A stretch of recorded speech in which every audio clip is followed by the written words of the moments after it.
আমি এলাম, দেখলাম আর জয় করলাম।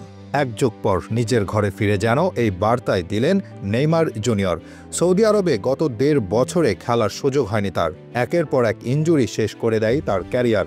তবে ঘরের মাঠে ফিরে যেন পেয়েছেন আলোর দেখা। গভীর জলের দেখা পেলে মাছ যেমন দাপিয়ে বেড়ায়, নেইমারও তেমন দাপিয়ে বেরিয়েছেন মাঠ জুড়ে।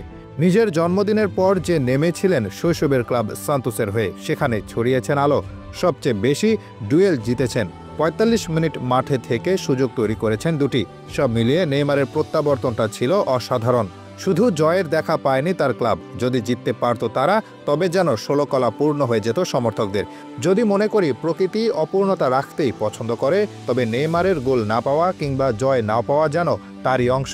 নাটকীয় এক প্রত্যাবর্তনের পর এদিন নেইমারের ক্লাব সান্তোস নিজেদের ঘরের মাঠে আতিথ্য দেয় বোটাফোগোকে।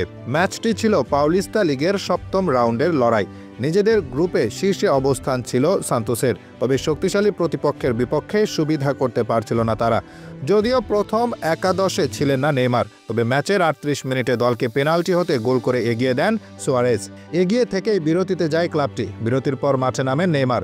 তিনি মাঠে নামার পর অবশ্য একটু সময় নেন নিজেকে গুছিয়ে নেওয়ার জন্য। লম্বা সময়ের বিরতির পর তো মাঠে এসেছেন এই ব্রাজিলিয়ান। খোলস ছেড়ে একবার বের হওয়ার পর অবশ্য দেখা গেছে তাকে সেই পুরনো চিরচেনা ছন্দে ডিফেন্ডারদের নিয়ে করেছেন আগের মতো ছেলে খেলা। একের পর এক ড্রিবল, চান্স ক্রিয়েট কিংবা ডুয়েল দেখিয়ে দর্শকদের দিয়েছেন আনন্দ। যদিও ৬৭ মিনিটে হেসুসের গোলে সমতায় ফিরে যায় বোটাফোগো, তবে এরপর আর কোনো গোল না হলে ১-১ ব্যবধানে শেষ হয় ম্যাচ। নেইমার যে এই ম্যাচে প্রতিপক্ষের কতটা যন্ত্রণার কারণ হয়ে দাঁড়ান সেটা একটা পরিসংখ্যানেই বোঝা যায়। মাত্র ৪৫ মিনিট মাঠে ছিলেন তিনি, সেখানেও সবচেয়ে বেশিবার ফাউল করা হয় তাকে। আসলে নেইমার মানেই তো ভিন্ন কিছু, আর সেটাই হয়েছে এই ম্যাচে। দিন শেষে যে মাঠে ফিরে এসেছেন এই ব্রাজিলিয়ান তারকা, এটাই এখন সবচেয়ে বড় স্বস্তি। আর মাঠে ফিরে ব্যক্তিগতভাবেও তিনি করেছেন অসাধারণ পারফরমেন্স। যদিও ক্লাবে বেশি দিন থাকবেন না তিনি, এসেছেন মাত্র ৬ মাসের জন্য। এরপর আবার চাইলে চুক্তি বাড়াতে পারে কিংবা মন চাইলে যোগ দিতে পারেন নতুন ক্লাবে।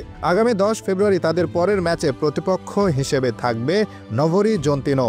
সব মিলিয়ে তার দলে আসা এখন ব্রাজিল ভক্তদের জন্য আশা জাগানিয়া। এই নেইমারকে ঘিরেই তো ২০২৬ বিশ্বকাপে ভালো কিছু করতে দৃঢ় প্রত্যয় তারা। কে জানে, হয়তো নেইমারের হাত ধরে হয়ে যেতে পারে তাদের হেক্সা মিশন।